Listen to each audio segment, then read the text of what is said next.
Hi everybody, my name's Emily Mackey. I'm an events coordinator at ActivateUTS. Before we kick off, I would just like to do an acknowledgement of country. I'd like to acknowledge the Gadigal people of the Eora Nation upon whose ancestral lands our city campus now stands. I'd also like to pay respect to both elders past, present and emerging, acknowledging them as traditional custodians for this land. I would now like to introduce Seb from UTS Green, who is a good home cook, but also has very, very good knowledge of sustainability. Seb, did you want to say a few things about yourself? Yeah, great stuff. So thanks heaps, Emily. I'm off mute there, so you can hear me okay, I presume. I'm in my kitchen, as you can see. So sadly, the light levels here are not perfect, but hopefully they're good enough that you can see me okay at your end. Yeah. So, look, thanks for those words of introduction. A few words about me first, I suppose. I'm Seb Crawford, and as you can see from my t-shirt, I'm from the Sustainability team at UTS. So throughout our session today, I'll weave in a little bit about sustainability in the context of eating, because if you're interested in reducing your environmental footprint in life, there's no better place to start than your food choices, particularly when you put it in the context of your whole life, and the sorts of choices that you make about what we eat can have a really big impact on the planet and the world around us, and of course our own health as well. So when Emily asked me to put together a bit of a session for today, I thought about what information is already out there. You know, we all, of course, can jump online and go to YouTube for a recipe of a specific thing to cook. And I thought, well, no point doing that. You know, what's the thing that that I found most helpful in my food journey? And it was actually the years that I spent hanging out with my mum, who was a really good cook, in the kitchen. You know, like learning stuff at home as you grow up. And I think in talking to some of my nieces and nephews and students at uni and stuff these days, I realised a lot of us just, the modern world has changed, and, we don't do that so much anymore. And so what I wanted to do today was to spend a bit more time, just sort of a bit of a walk through the kitchen, if you like, metaphorically, in terms of some of the sort of basic food knowledge areas. I personally think that feeling comfortable in the kitchen is it gives you power. It gives you freedom. Like reading and writing. We might not all dream of being a famous author, but being able to read and write gives you power in life. Or maybe transport's an even better analogy. We can all relate to what it felt like when we first learnt to ride a bicycle. The freedom that it gave you from your folks and your mum and dad to go jump on the bike and go places. And then moving on to public transport, getting around the city, gave us the ability to, go to uni to get jobs, all of that kind of stuff. If you're a country kid, getting a driving license is like a ticket to life.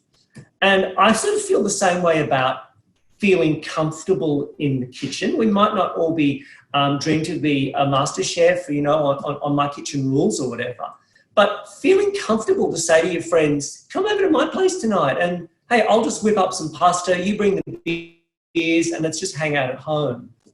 It gives you power and freedom, and that's that's what I want to sort of try to impart a little bit today as we sort of have a bit of a walk around the kitchen. Yeah.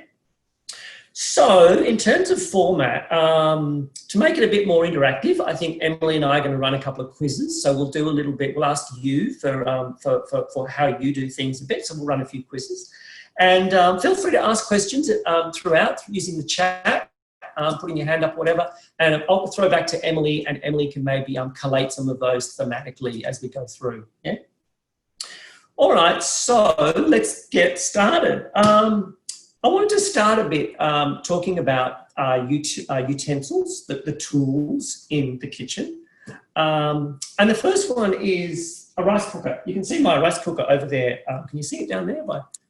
Can you see it a bit better over there beside the master chef? Now, I can't believe I didn't get a rice cooker until I was in my 30s. Like, people said to me, have you got a rice cooker? And I thought, no, I know how to cook rice. But it's not about knowing how to cook rice. What a rice cooker does is it frees you up to do other stuff while the machine is cooking the rice. And so I often come in at the end of the day, go to the rice cooker, put the rice on, and by the time the rice cooker has pinged, 20 minutes later, you've made whatever's going to go with the rice. So a rice cooker is just one of the essential tools to have in a kitchen. So maybe let's kick off with that as our first quiz question. Em, can you put it out there? Who's got a rice cooker in their household? And while you're answering that little quiz, I want to move on to a couple of other really core tools in the kitchen. And one of those, of course, is a saucepan. Now, there are saucepans and saucepans. What's critical to know about saucepans is that ones with a really thick metal bottom are much easier to cook in. And the reason for that is that the saucepans that you buy, you know, in Kmart, 3 for $19.99, sort of a set like that, they're cheap, but they're always very thin, including the base. And to cook in those types of saucepans is actually quite hard, especially, what's our close rate? About 50-50 rice cookers. Oh, yeah, great, okay. Well, the other 50% need to go out and get a rice cooker. So, yeah, as I was saying with saucepans, when you cook with a thick-bottomed saucepan, the heat spreads evenly across the entire pan. And so it's much, much easier to fry things and brown things and things like that without burning them. Whereas when you cook in a thin bottom saucepan, it's actually quite hard not to burn them, unless you're boiling water or cooking a liquid thing in the saucepan. But the minute that you try to do anything like browning it in oil or butter or something like that, it's really difficult not to burn it in a thin saucepan. So I really urge you to, I actually don't have any other saucepans in my kitchen except thick bottom saucepans, because you can still boil water and do other things as well. And you know, I mean, I got this one in a secondhand shop, you know, for $5 or something. So they don't have to be expensive. It's probably an expensive pan, but as I say, I picked it up in a secondhand shop. The other one of the essential tools, I'll just get rid of my little quiz question there. On the screen. The other essential tool in any kitchen is a frying pan. But again, there are frying pans and frying pans. A lot of us cook with non-stick Teflon pans, and I personally don't like those. They're nice and easy. The problem with Teflon non-stick is you're really cooking your food in plastic. It's a form of plastic, and it doesn't last all that long. Especially if you use metal items to cook with, like a fork or a spoon or something like that, you damage the Teflon. And after a few years, maybe 5 years, they begin to perforate the Teflon. And within 10 years, the pan is no good. And while the pan is, that Teflon surface is breaking down, little tiny bits of that plastic get into your food, which I don't like the idea of. And then the Teflon stops working and you just need a new pan. Whereas if you get a really hard cast iron pan like this frying pan I've got here, which I got in like a camping utility shop 20 years ago or something, you'll never buy another frying pan again. You'll use that frying pan for your whole life.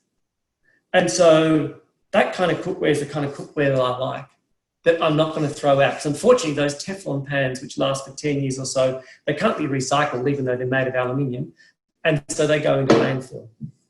A final word on pans, it's quite good also. This pan here, you can see it doesn't have a plastic or a wooden handle. So I can actually start something that I'm going to put in the oven in this pan on top of the stove, like browning some meat or some onion or something. And then it goes straight from the top of the stove into the oven as well, because the handle is not made of plastic or wood or anything like that. It can just go straight into the oven. So having a few tools like that in your kitchen that you can use both on top of the stove as well as in the oven can be really, really handy. Maybe the final thing I want to say about tools is just a little word about knives. Having a nice sharp knife in your kitchen, I think, is essential. You all know what chopping up a tomato is like with a blunt knife. You know, it's no fun at all. It's actually really difficult to properly dice a tomato into small dices. Weird, because they're such soft fruit, but the skin is just so difficult to get through with a blunt knife, isn't it? And so one of the things I'm doing before I start a big meal cooking for a few people is I actually sharpen my knives. And so having a few good knives in your kitchen that are sharpened, you need to be careful with them, of course, get used to handling sharp knives. Always mention to any visitors that are coming into your kitchen, hey, be careful, those knives are sharp. But personally, I find having a couple of good sharp knives in the kitchen absolutely essential. And then before we get into food, maybe it's worth just spending a minute on cookbooks and recipes. People often say to me, what's the best cookbook to get? And I sort of feel in the age of Google and YouTube, you can almost get by without having cookbooks at all. I do have quite a lot of cookbooks. My absolute Bible is called The Cook's Companion by Stephanie Alexander. It's a bit of a sort of mod Oz type style of cooking. It's got a bit of Asian and Middle Eastern stuff in there, but it's a bit Anglo. But I like it just because it's my style of cooking. But really, I think that it doesn't matter so much what cookbook you use. Cookbooks are really about inspiring you. You want to be able to browse through a cookbook and at the end of it, feel like you want to get up and have a go at cooking something out of it. And one cookbook writer that's really doing that successfully a lot at the moment is Yotam Ottolenghi, which people would have heard of. His latest book is called Simple, some really nice, simple recipes. One of the things I really like about Ottolenghi's cookbooks are that it's very Middle Eastern, Israeli, Palestinian style of cooking. He's actually a London-based chef. But a lot of that cuisine is vegetarian. So if you don't eat meat, or even if you're a vegan, Ottolenghi is really good at making vegan food and vegetarian food really tasty and rich and filling, so that you don't get the sense that you're just eating, vegetables and salad. So, but yeah, there's heaps and heaps of different cookbooks out there. I suppose before we jump in, maybe there's a good question. Em, have we had any questions come through about tools or utensils? Couple. Yeah. So there's a good one. There's a couple of good ones about rice cookers. So is it worthwhile buying a more expensive one, or do the cheaper ones do all the same tricks? And then there's another one about what do you think about microwave rice cookers? Yeah. So I personally I never cook in the microwave. I use the microwave all the time, but I use it to heat stuff up. So I don't use it to cook in the microwave at all. But I do, my rice cooker is a super cheapie. I've had it for a good 10 years or so. You can get expensive ones, but it's really up to you. I mean, personally, I think go with a reasonably cheap one. Yeah. There's a couple of questions about saucepans and frying pans. I'll start with the first one. Is enamel cookware safe? Yeah, look, I've got a few enamel pots, really, really good. They've been around for, well over 100 years, maybe longer, I don't know, 200 years. The French have been cooking enamel cookware for many, many years. You just need to be a little bit careful. Very occasionally, some enamel cookware can chip, but it's pretty easy to see where the chips are. But it's very, very rare that you get chips. Yeah. So enamel is very safe. And then we have another one about saucepan and frying pans. What's the difference between the two? And if you've got limited resources, can you substitute a saucepan for a frying pan? Yeah, the main thing again is what you're cooking in it. If you're cooking deep frying, like oil and stuff like that, sure, you can do it in a saucepan. And even a fairly thin bottom saucepan is fine, as long as you've got a reasonable amount of oil or water or some kind of liquid in there like that. The main thing is that it needs to be reasonably deep, because you don't want to splatter oil everywhere. But, if you're frying something like browning onion or frying a piece of fish or meat or something like that, even frying an egg, it's better to use a frying pan. Yeah, and usually most frying pans have got a bit of a thicker base for that reason. Yeah. We also have a question about how do you sharpen your knives. I know I personally use a honing steel day to day, and then I think it's Catherine has said whetstones, but how do you sharpen yours, Seb? Yeah, sure. Well, for my daily sharpening, I've got like a simple steel which has actually got like a little, super, super fine diamond dust on it. And you just, you literally just, sharpen your knives. I won't give you a detailed demo, but, you can see using a steel like that. And then once a month or so, I've actually got a stone, which I bought in the fish markets, actually. And it's a knife sharpening stone. And you put water on the stone, and then you give your knives a sharpen on the stone. But I only do that about once a month, and I do all of my knives at the same time, maybe on a Saturday afternoon or something when I'm home. But for everyday sharpening, I just use a steel, which is really quick and easy. Yeah, well, that's all the questions from this section, Seb. Great stuff. Okay, let's get into the food, the good stuff. All right, so the way I'm going to structure this is look at, first of all, some of the real basics, what I call the workhorses of our diet. And then I want to look at some of the sort of real deep kind of ways we give our food flavour. And then I want to look at some of the tricks to sort of rescue failures, if you like. Yeah. So jumping into the workhorses, the first one, I suppose, is rice. People often think of rice as being Asian food, but in fact, that's not the case at all. Rice is eaten widely around the Mediterranean. Think of, Italian risotto, think of all the amazing Spanish, paella, all that sort of stuff. But also in the Americas, wild rice. The indigenous people in the Americas have been eating rice for forever, including also here in Australia, in Northern Australia. Indigenous Australians traditionally, we had a couple of types of different sorts of grains that were eaten like rices. So rice is eaten widely around the world. And there are so many different sorts of rice: brown rice, jasmine, basmati, red rice, black rice.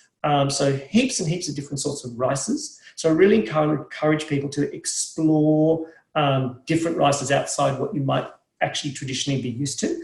And don't forget also, this rice cooker, it's great to cook something for dinner at night and then have some maybe leftovers tomorrow to make maybe a rice salad or something like that. Just one thing to keep in mind with rice is be careful storing it, because it's got a really large surface area after each grain's cooked. Leaving it overnight on the kitchen bench, maybe in winter time, is fine, but I try to get it as quickly as possible into the fridge if I've got leftovers.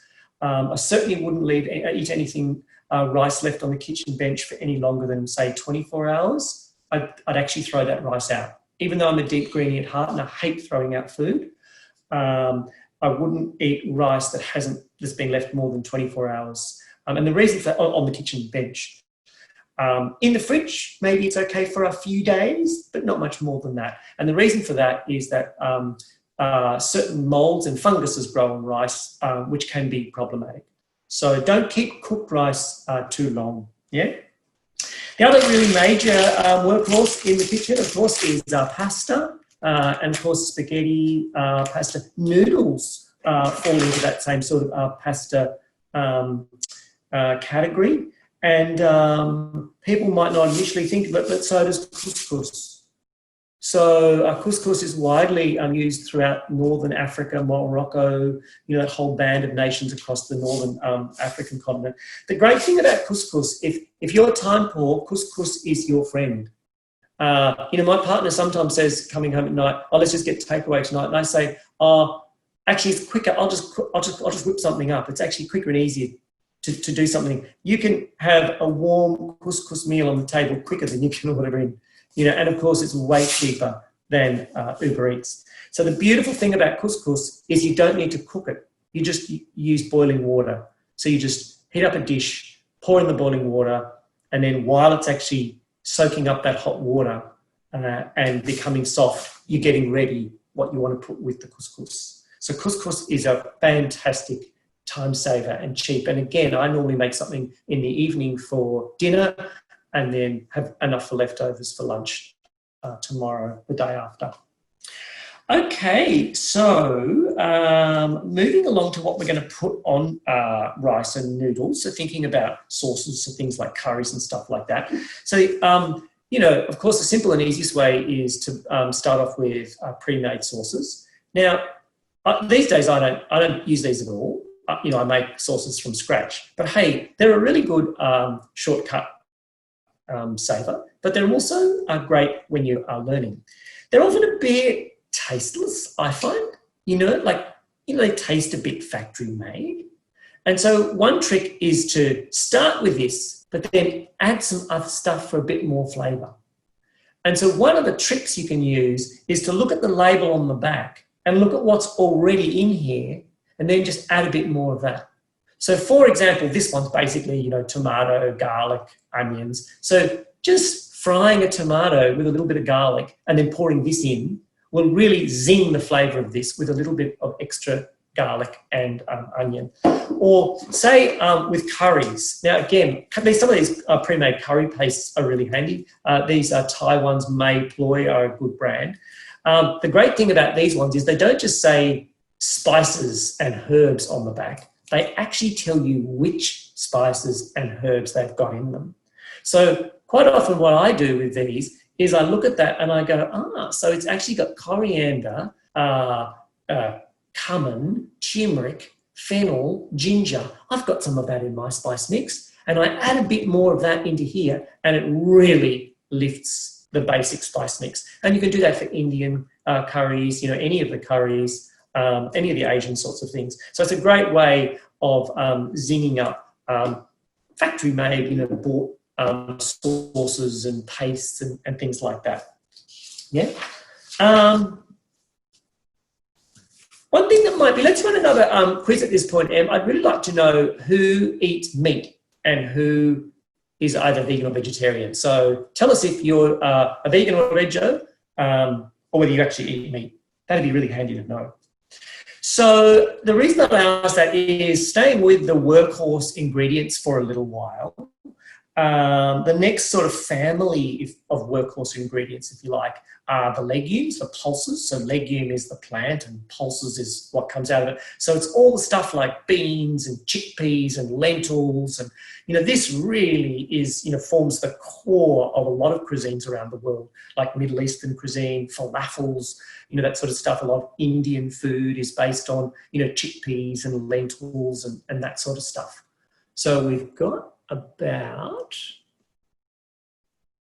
80% of us are vegetarian. Is that right? No, about 80% are meat eaters by the look of that. Is that how you would read that, Emily? I think about 80% of us still do eat meat. Yeah, okay. So I'll talk a little bit about eating meat in a minute, but sticking with the legumes for a minute. So all the beans, the chickpeas, they're really healthy. They're full of fibre, which, the medicos tell us are really good. And let me just get rid of that for a minute.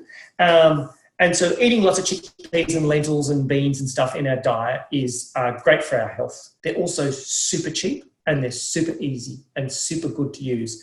So a lot of us might be familiar with buying them in a tin. So these are really quick to use. You open the tin and you can straight away make a salad or add it to a curry or anything like that. But I also quite like to often buy them dry. Now, when you buy them dry, the benefit of dry, there's a few things with buying them dry. So they take a bit longer to use. So that's the downside. You do need to think about what you're going to make for dinner tonight before you go to uni in the morning, and you need to put these on to soak. Or anything that's big, like a big bean or a chickpea needs soaking. Some of the little tiny lentils don't need to be soaked. You can just cook them straight away. But anything that's bigger than your little fingernail, as a rule of thumb, you need to soak it. And so you need to think in the morning, I'm going to put these on to soak before I head off to uni in the afternoon. You need to soak them for at least maybe 4 hours. And then you need to cook them. So that's another half hour or so. So the tin is definitely quicker than that. The benefit of the dried beans or chickpeas is that they have got more texture. So they've got more body. The ones in the tins are a bit mushy. So if you're going to make a salad, or even if you're going to make a curry or something, you think about often when you have chickpeas in restaurants, they actually have got more structure. They're a bit more chewy and nutty than the ones out of a tin, which are a bit mushy. And so that's one of the main benefits of using the dried ones. The other benefit of the dried ones is they're quite a bit cheaper. And also you can buy them in bulk food stores. I bought this jar here in the food co-op at uni, which is down on level 3 near the food court in the new central building. And they sell organic, mostly organic food in bulk. So you can take along your own container and you just fill it up. So 0 packaging. So if you don't like the idea of buying all that packaging and throwing stuff in landfill, a great way is to buy bulk food, and you save money and save the planet at the same time. So I'm a huge fan of dried chickpeas and beans and that kind of stuff. Staying again with those workhorses for a little while, veggies, of course, are, absolutely, the core of anyone's diet, really. It's what humans have evolved eating. All the medicos tell us now that, even for people who do eat meat, traditionally, the lion's share of our calorific intake is fruit and vegetables. That's just how our human bodies evolved. And so we have to, remember that and eat plenty of veggies, particularly fresh veggies is good.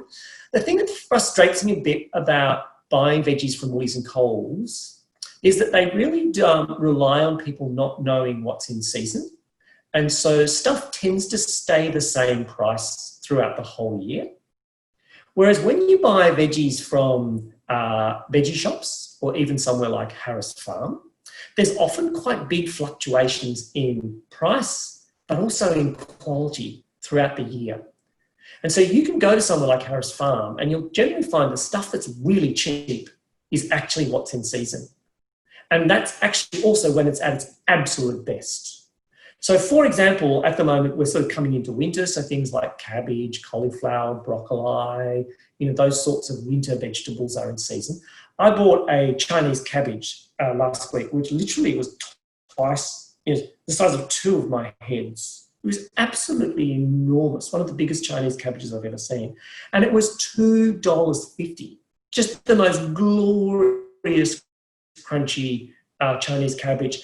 I must have made 10 different meals out of that Chinese cabbage. Salads, soups, stir fries, So it was literally, I was eating like 25 cents worth of cabbage for every meal. So super, super good quality when it's in season, at the peak of the season.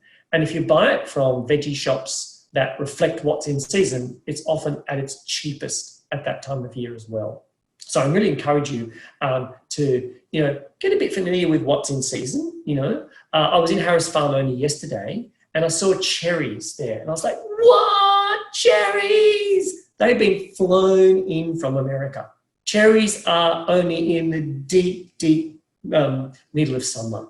Short season, our cherry season is kind of like Christmas time. That's why for us, a bowl of cherries on the Christmas table is a Christmas tradition in the Southern Hemisphere.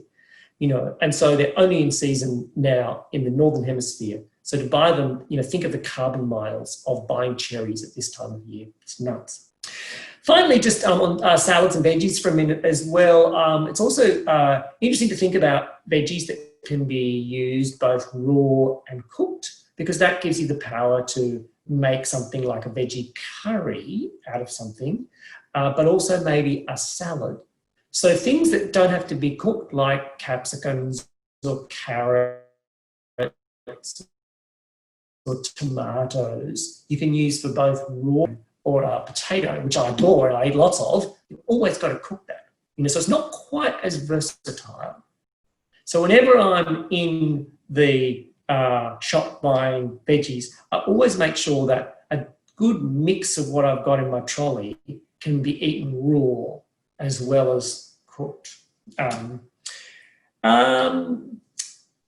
Second last of the workhorse ingredients is eggs. If you're not vegan, eggs are pretty good for providing protein, relatively cheap. The thing to keep in mind is to just remember the poor old chooks and how they have been treated in their life, and we shouldn't be buying anything but free-range eggs.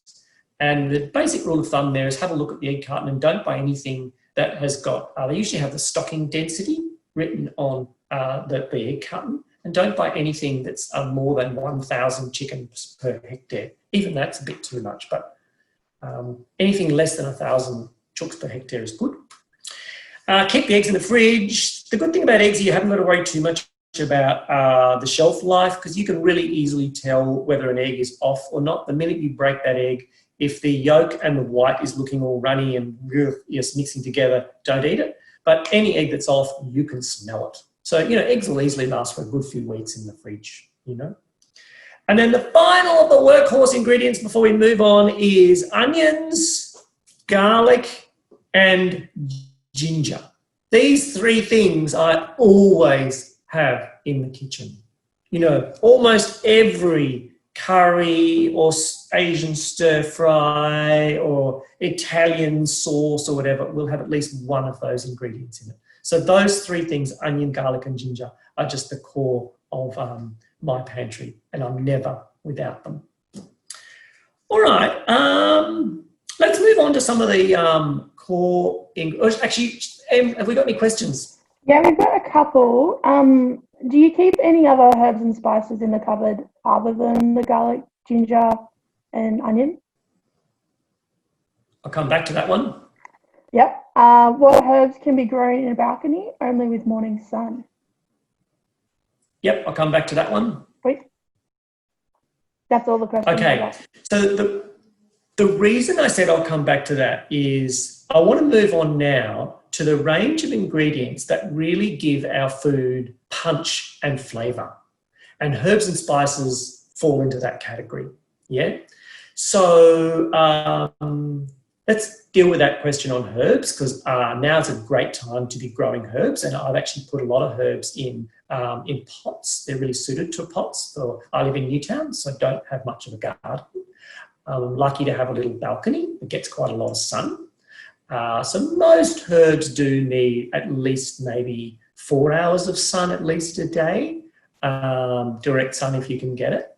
But herbs, if you don't have much space, are a fantastic thing to grow, because you get a lot of flavour from a little bit of soil.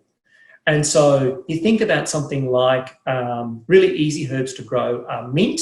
Mint can be used to cook with for salads and things like that, but also they're really nice to use mint in drinks, cocktails, that sort of thing, even non-alcoholic drinks. Mint is lovely in summertime. Huge amount of flavour from just a few leaves of mint, One of the stock standard herbs that I grow is parsley. If you like any kind of Italian or Mediterranean food, parsley sprinkled on pasta and that kind of stuff at the last minute is really useful. Oregano as well is really great if you like pasta. Huge amount of flavour in just a few leaves. Just maybe one little sprig of oregano is enough for an entire dish. So growing herbs in pots, on balconies, in Sydney is really easy. And you can grow them pretty much all year round. Some prefer winter a bit more than others prefer summer. For example, basil really is a bit of a summer herb. Doesn't grow so well in winter, but check with your greengrocer or just check online with Google and you'll easily find which ones are summer and winter herbs. So I really encourage you to grow herbs, absolutely. So in addition to the fresh ones, of course, there's also the dried herbs, and a lot of cooking, particularly things like, say, think of Indian curries, are really based on lots of dried herbs and spices. So I use a lot of that for flavouring stuff. The other one, of course, big one, is soy sauce. The thing about soy sauces to remember is soy sauce equals salt. So if you're ever putting soy sauce in a dish, don't put salt. This is your salt. And the same with fish sauce in Thai cooking. So a lot of flavour in soy sauce, but just remember it is the salt. The other thing in addition, so salt always, if you taste something and you think, oh, something's missing, think about adding a little bit, try a little bit of salt, but always go gentle. Remember, you can't take it out. So just put it in incrementally, little bit at a time. The other thing that's really good for bringing out flavour is acid. And acid can be something like vinegar or citrus, like limes or lemon. A little squeeze of lemon or lime, or even a little bit of vinegar into some dishes, just to bring out the flavour a bit. Even though you can't taste and think that tastes of lemon, a little bit of lemon juice will often bring out the flavour. The other thing is that's really great to add a little bit of real punch to flavouring is a little bit of pickle and you think of all of the Asian pickled vegetables, just a little bit of pickle on the side, like a little bit, I've got a bit of pickled plum here, for example. But the other one, if you're into Mediterranean food, is capers. Little tiny, little green, little tiny, you can barely see them there. They're fantastic capers, and they're really good added to pasta dishes and things like that. So has anyone heard of capers? And let's have a quiz question on that. Have you heard of capers? The final thing for adding a bit of flavour is that I'd like to talk about is cheese. If you're not a vegan, even if you are a vegan, there's some great vegan cheeses now, but cheese is a great way to add a bit of flavour and a bit of intense punch to foods. What have we got there for capers? Yay, 75 people, so 75% have had capers. I love capers. I'm never without capers. I eat them all the time. Okay, so let's have a little bit of a look at rescuing disasters. We've all had disasters. You should wear disasters on your sleeve as a badge of pride and honour, because if you're not occasionally having a disaster, then you're not pushing yourself, you're not learning. And so, you know, rescuing flops is a part of just being in the kitchen. What I tend to do is try to have the disasters when you're just at home with your family, and if I've got friends coming over or something, I tend to sort of cook something I'm a little bit familiar with. Don't do anything too outside the box. Otherwise, you just add on the pressure. But being a bit experimental when you're just home alone or with your family or partner or whatever is a fun thing to do in the kitchen. So how do we rescue disasters? So the most common disaster is you taste something and it just tastes bland and flat. So think about just adding in some of those things that we talked about that give food that punchy flavour. So the basic ones are salt and a little bit of sugar even a dish that you might not want to make it sweet, like a tomato-based pasta sauce, for example. You'd be surprised what just a little bit of sugar or a little bit of acid, a little bit of lemon or vinegar can do. Not too much. You don't want it to taste like you put it in, but a little bit of salt or acid or sugar can lift a dish, can actually give it a bit of flavour. As I said, always go slowly. You can always add a bit more, but you can never take it out. So just go slow. Other ways to rescue a dish are sometimes coconut milk can be really good, especially with Asian dishes. Again, even if you don't want it to taste too coconutty, just a little bit of coconut milk can give it a bit of a creamy quality. And again, if you're vegan or veggie, coconut milk is fantastic, okay? Tinned tomatoes is another really good, tinned tomatoes is a workhorse ingredient. But often if you've got like a stew or a casserole or something that's just a bit tasteless and nothing, you'd be surprised how tinned tomatoes can really lift it, okay? The one thing that actually doesn't usually work, which is kind of a bit counterintuitive, you sometimes think, I'll reach for the barbecue sauce or the tomato sauce or the mayonnaise. You know, those things that you buy to squeeze on top of food after it's cooked to add to it. Adding those things to cooked dishes actually seldom improves them. And I've thought about why that is. I think part of it is because they're not really designed for that. They're not designed to be an ingredient so much. But the other is there's a lot going on inside barbecue sauce or tomato sauce or something like that. Often just adding more is not going to rescue it. It's about tasting it and thinking about, gee, what's missing, you know, and try to add that little bit that's missing rather than just adding heaps and heaps more ingredients. The final kind of rescue food for me that I've always got in the fridge is frozen peas. It's amazing how a dish that, you know, really, especially if you really don't have many vegetables, you're just a bit light on for the veggie component. It's all just feeling a bit grey and mushy, like you've mixed together a couple of different tins of stuff and you're feeling like it's missing a bit of texture and a bit of green. It's amazing what a handful of frozen peas will do to give you both your veggie component, your colour, your texture. You know, frozen peas can add a lot. I mean, one of the simplest dishes that I love is just pasta. You put on the water with the pasta, chop up some garlic, and just before the pasta's cooked, you throw in some frozen peas, and is literally just pasta with fresh garlic thrown in at the end, salt and pepper, and frozen peas. And it turns into a gourmet meal if you've got a bit of cheese to sprinkle on the top. You know, super, super easy. So frozen peas are a really good rescue food. So just before I finish on rescuing failures, interestingly, the one thing that's really hard to rescue is burnt stuff. If you've cooked something and you've forgotten about it because you get an important phone call or something and you've left it on the stove and the bottom of it burns, it's really difficult to rescue, to get that burnt flavour out. Lots of really complicated compounds come into play. Lots of stuff happens when food burns. The best I would recommend is whatever you do, don't stir it. Just get the pot and pour the contents of the pot or whatever you've got into a new pot, and don't disturb that burnt clod on the bottom.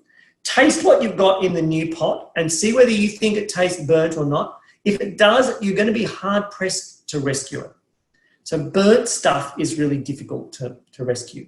But other than that, I always give something a go, because the one thing I hate to do is throw food out. Not only is it really bad for the planet, it's also really bad. Apparently, Australians throw out, the average Australian household throws out around about $1,000 worth of perfectly good edible food each year. And it's such a waste for the planet, but it's also a real waste for our wallets. So try to have a look in the fridge and make stuff, dinner or, you know, something out of what's gonna go off if I don't use it today is a real knack. And that's something, you know, really, you know, get good at opening up the fridge and having a look and seeing what's looking a bit saggy and soppy and the veggie crisper, and think, right, if I don't use that today, unfortunately that'll have to go in the bin tomorrow, so let's make that into something today. And it's going to save you money and save the planet. All right, well, what I wanted to spend the last 10 minutes doing is showing you something. It's not a recipe, but it is something that I make all the time. It's something that I think is one of the most simple things that everyday home cook, if you like, should know how to do. But it's also one of the most useful things in the kitchen. And so there's just one thing I'm going to make today on today's session. And that one thing is salad dressing.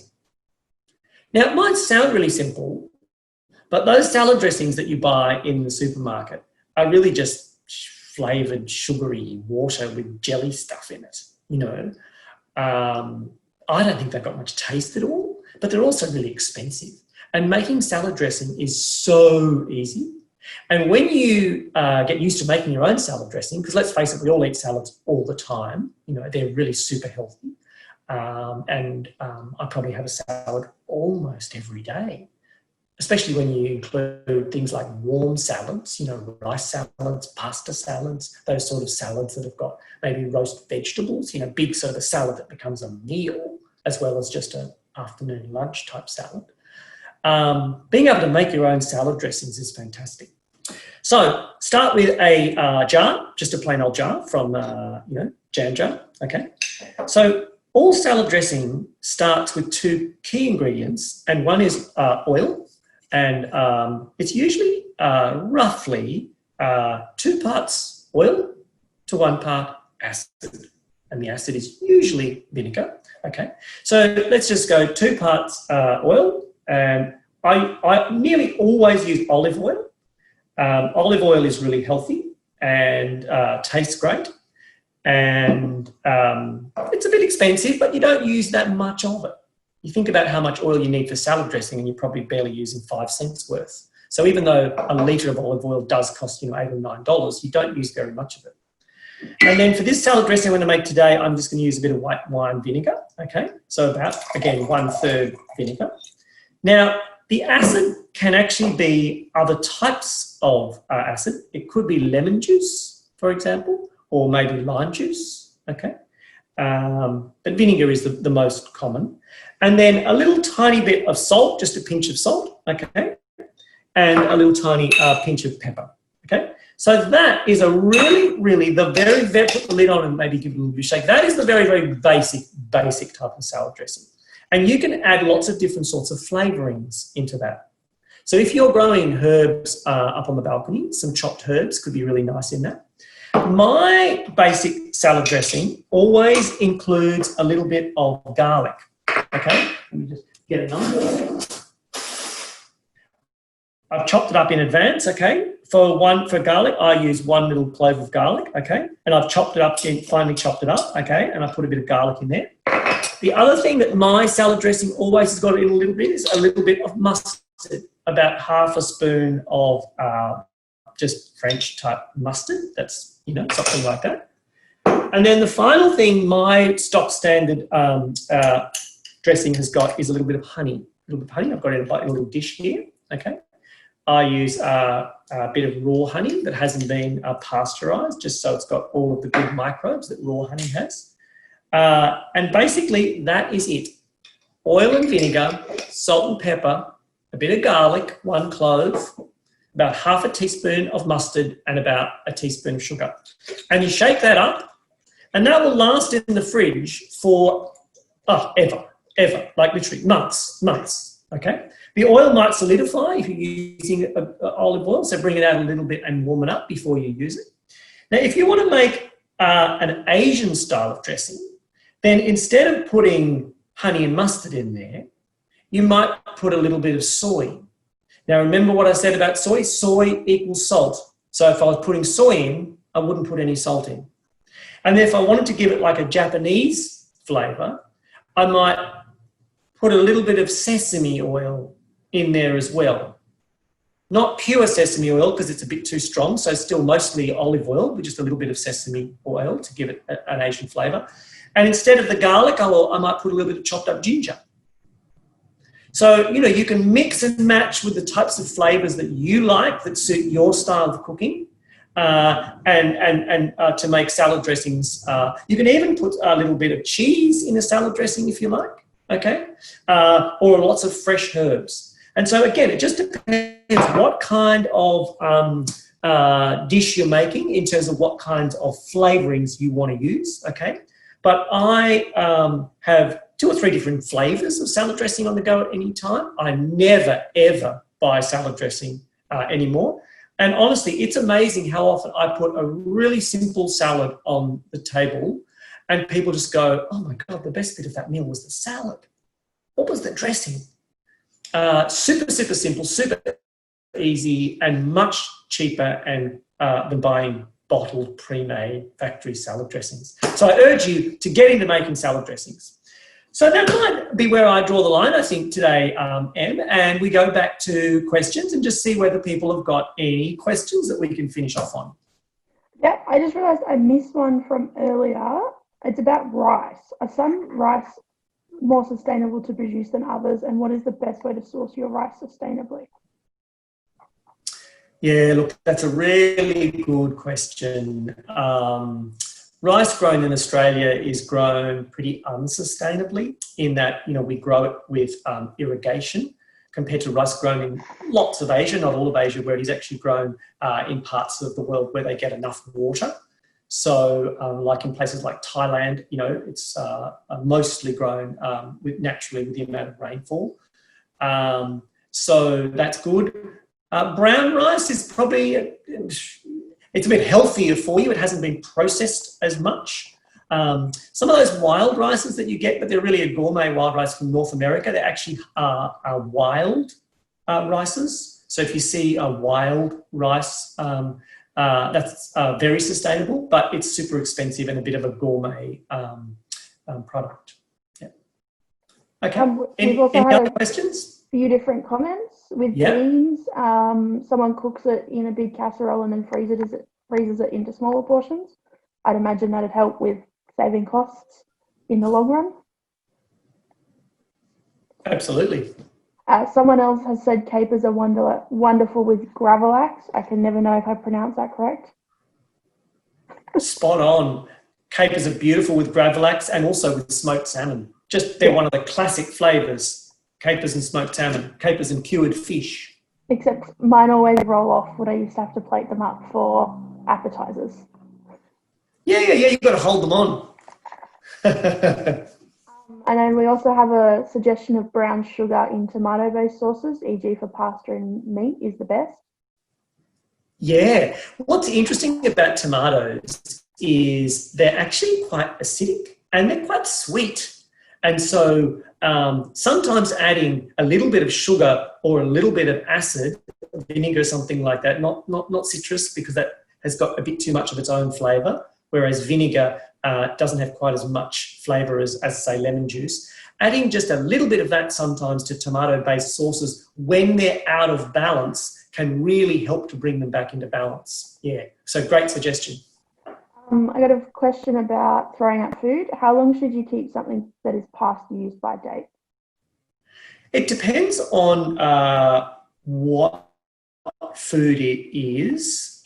So, for example, if you are buying a piece of cooked protein, such as like a piece of bacon or a salami or a pre-cooked smoked chicken or something like that, I probably wouldn't eat it too much past its use by date at all, unless if I bought it well before the use by date and it's been in my fridge and it's now 2 days past the use by date, then I wouldn't worry too much. I'd still eat that because I know where it's been for the entire, lead-in time. I wouldn't feel too comfortable buying it in the supermarket, protein and meat past its use by date at all. So that's at one end of the spectrum. But something at the other end of the spectrum, for example, is something like a tin of chickpeas.